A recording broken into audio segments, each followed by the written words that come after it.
할렐루야. 오늘도 새날을 주신 하나님을 찬양합니다. 오늘도 말씀으로 시작하는 이 하루, 말씀 충만, 은혜 충만, 성령 충만하시기를 주님의 이름으로 축복합니다.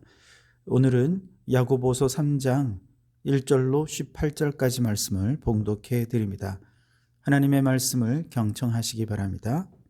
내 형제들아, 너희는 선생된 우리가 더 큰 심판 받을 줄 알고 선생이 많이 되지 말라. 우리가 다 실수가 많으니 만일 말에 실수가 없는 자라면 곧 온전한 사람이라. 능히 온 몸도 굴레 씌우리라. 우리가 말들의 입에 재갈 물리는 것은 우리에게 순종하게 하려고 그 온 몸을 제어하는 것이라. 또 배를 보라. 그렇게 크고 광풍에 밀려가는 것들을 지극히 작은 키로서 사공의 뜻대로 운행하나니 이와 같이 혀도 작은 지체로 돼 큰 것을 자랑하도다. 보라, 얼마나 작은 불이 얼마나 많은 나무를 태우는가. 혀는 곧 불이요 불의의 세계라. 혀는 우리 각 지체 중에서 온몸을 더럽히고 삶의 수레바퀴를 불사르나니 그 사르는 것이 지옥불에서 나느니라. 여러 종류의 짐승과 새와 벌레와 바다의 생물은 다 사람이 길들일 수 있고 길들여 왔거니와 혀는 능히 길들일 사람이 없나니 쉬지 아니하는 악이요 죽이는 독이 가득한 것이라. 이것으로 우리가 주 아버지를 찬송하고 또 이것으로 하나님의 형상대로 지음을 받은 사람을 저주하나니 한 입에서 찬송과 저주가 나오는도다. 내 형제들아, 이것이 마땅하지 아니하니라.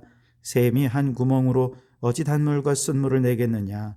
내 형제들아, 어찌 무화과 나무가 감람여매를 포도나무가 무화과를 맺겠느냐. 이와 같이 짠물이 단물을 내지 못하느니라.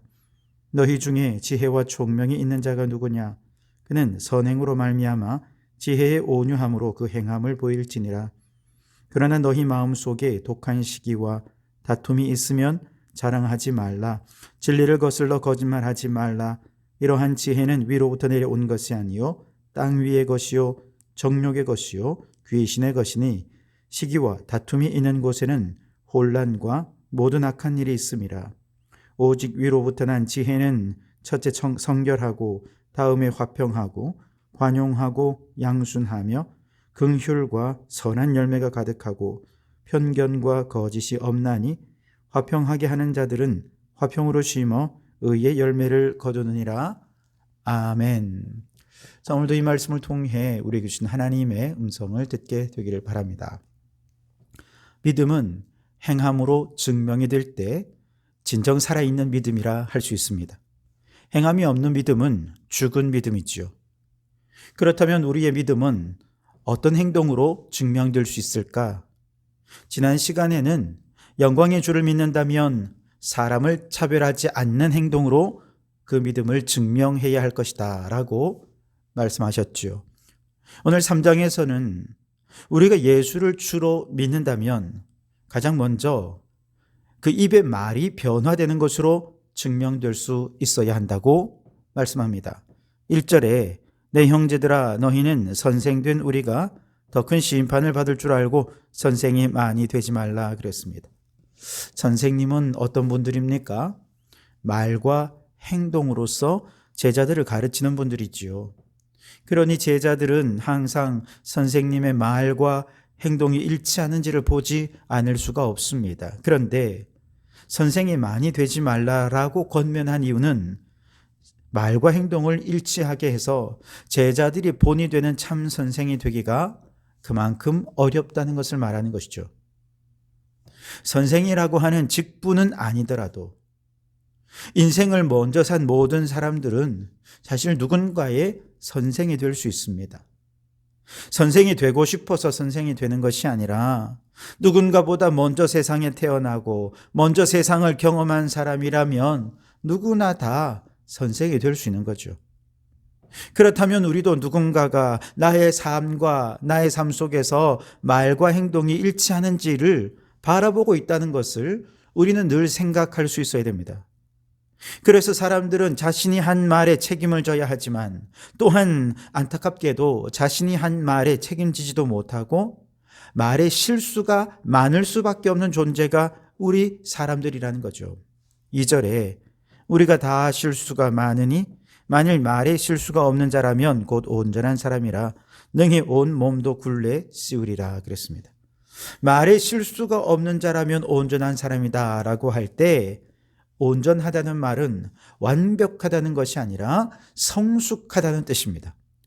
성숙함이란 그 입의 말을 스스로 통제하고 제어할 수 있다는 뜻이죠. 마치 말에게 굴레를 씌우는 것과 같은데요. 굴레가 무엇입니까? 말의 머리에 씌워서 재괄과 곱비를 서로 연결하는 장치죠. 그래서 작은 힘으로도 큰 말의 움직임을 제어할 수 있게 해주는 것이 바로 이 굴레입니다. 오늘 본문에서 또 온 몸도 굴레 씌우리라 라고 말씀하셨는데요.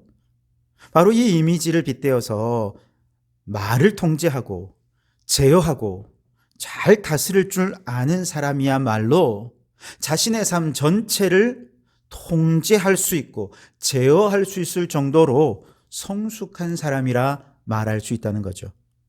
같은 내용에 대해 이번에는 배의 키를 예로 들고 있습니다. 4절에서 5절 상반절까지를 보시면 또 배를 보라. 그렇게 크고 광풍에 밀려가는 것들을 지극히 작은 키로서 사공의 뜻대로 운행하나니 이와 같이 혀도 작은 지체로 돼 큰 것을 자랑하도다 그랬습니다.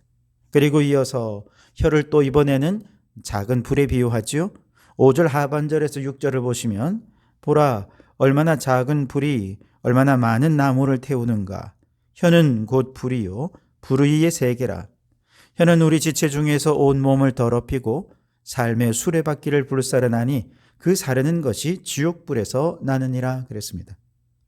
말 한마디의 위력이 얼마나 대단한지 마치 작은 불이 큰 산을 잿더미로 만드는 것과 같이 삶의 수레바퀴를 불살라버린다는 것입니다. 여러분, 삶의 수레바퀴가 뭡니까? 태어나면서부터 죽음에 이르기까지 인생의 바퀴를 말하는 거예요. 삶의 순환이죠. 인간 존재 전체 인생의 과정과 운명을 삶의 수레바퀴라 그렇게 표현하고 있습니다. 그런데 말 한마디가 마치 지옥불과 같이 인생을 파괴적으로 불사르고 운명을 뒤바꾸어서 축복받을 인생을 저주받을 인생이 되게 한다라는 것이죠. 그런데 그 입의 말은 사실은 어디에서부터 나오는 것입니까? 마음 깊은 곳에서부터 나오는 것입니다. 마태복음 12장 34절 35절에 보면 독사의 자식들아 너희는 악하니 어떻게 선한 말을 할 수 있느냐. 이는 마음에 가득한 것을 입으로 말함이라. 선한 사람은 그 쌓은 선에서 선한 것을 내고 악한 사람은 그 쌓은 악에서 악한 것을 내느니라 그랬습니다. 즉 보이지 않는 마음이 말을 통해 보여지는 거죠. 그렇기에 나의 말은 나의 속사람이고 나의 말은 나의 인격이고 나의 말은 나의 성품이라 해도 과언이 아닌 것이죠. 그러므로 혀의 말이 인생을 파괴적으로 불사르지 않게 하려면 우리의 마음 깊은 곳에 성령님을 모셔야 하는 것입니다. 마귀가 내 마음의 주인이 되면 우리의 입술은 불평과 원망과 저주와 남 탓하는 말로 자신과 이웃의 인생의 수레바퀴를 지옥불로 불타게 할 것입니다. 그러나 성령님이 내 마음의 주인 되어 오시면 우리 입술에서는 사랑의 언어, 믿음의 언어, 축복의 언어, 긍정의 언어, 희망과 소망의 언어로 서로 이해하고 관용하고 하나님의 복을 나누면서 함께 하나님을 찬양하는 삶을 살게 될 것입니다. 그러니 여러분, 믿음은 입술의 언어로 증명되어야 합니다. 우리 입술의 말이 인생을 파괴적으로 불타게 만들지 않고 오히려 사랑과 축복, 믿음과 긍정의 말로 축복을 나누는 인생이 되려면 반드시 그 마음에 성령님이 주인 되셔야 하는 것입니다. 그러므로 여러분, 성령 충만함으로 우리 입술의 말로 믿음을 증명할 수 있을 정도로 그렇게 성숙한 성도들이 되어서 우리가 누군가의 선생이 될 때 우리의 말과 우리의 삶이 일치하여 많은 사람들로부터 칭송받는 귀한 성도들이 되실 수 있기를 주님의 이름으로 축원합니다. 그 다음으로 우리의 믿음은 어떤 행함으로 증명되어야 하는가? 오늘 13절에 보면 지혜의 온유함으로 행하는 삶으로 증명해야 된다 그랬습니다. 13절을 보시면 너희 중에 지혜와 총명이 있는 자가 누구냐? 그는 선행으로 말미암아 지혜의 온유함으로 그 행함을 보일지니라 그랬습니다. 예수님을 믿는 믿음은 선한 일에 지혜롭고 온유하게 행함으로 증명되어야 한다라는 것입니다. 그렇다면 여러분, 지혜란 무엇이냐? 오늘 14절부터 16절에 보면 진정한 지혜가 아닌 것에 대해 소개하고 있습니다. 그러나 너희 마음속에 독한 시기와 다툼이 있으면 자랑하지 말라. 진리를 거슬러 거짓말하지 말라. 이러한 지혜는 위로부터 내려온 것이 아니요 땅 위의 것이요 정욕의 것이요 귀신의 것이니 시기와 다툼이 있는 곳에는 혼란과 모든 악한 일이 있음이라 그랬습니다. 혼란과 시기와 다툼과 우리의 마음 깊은 곳에서 나는 분쟁과 모든 악한 일들은 다 온전한 지혜가 아니로 인간의 탐욕과 정욕을 따르는 것이라는 거죠. 반면에 진정한 지혜는 무엇인가? 17절 18절에 보시면 오직 위로부터 난 지혜는 첫째 성결하고 다음에 화평하고 관용하고 양순하며 긍휼과 선한 열매가 가득하고 편견과 거짓이 없나니 화평하게 하는 자들은 화평으로 심어 의의 열매를 거두느니라 그랬습니다. 결국 믿음으로 행하는 일들은 무슨 일을 하든 화평을 이루고 관용과 양선과 긍휼로 서로 하나 되게 하고 결국 그 공동체의 선한 열매, 의의 열매를 거두게 하는 것, 이것이 위로부터 온 진정한 지혜라는 것이죠. 사람들 중에는 시기하고 다투고 공동체를 혼란스럽게 하고 거짓말하면서 공동체를 위험에 빠뜨리는 사람들이 있습니다.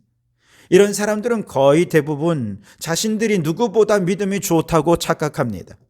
그리고 그들은 반드시 하는 말이 있습니다. 이게 다 교회를 위한 일이고 하나님을 위한 일이다 라고 말하면서 자신이 정말 하나님의 공의를 위해 일하는 것처럼 말합니다. 그러나 그들의 믿음은 죽은 믿음이요 그들의 지혜는 귀신의 지혜라는 거예요.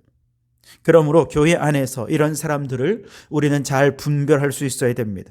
그들은 죽은 믿음과 귀신의 지혜를 가지고 교회를 무너뜨리고 있는 중이에요.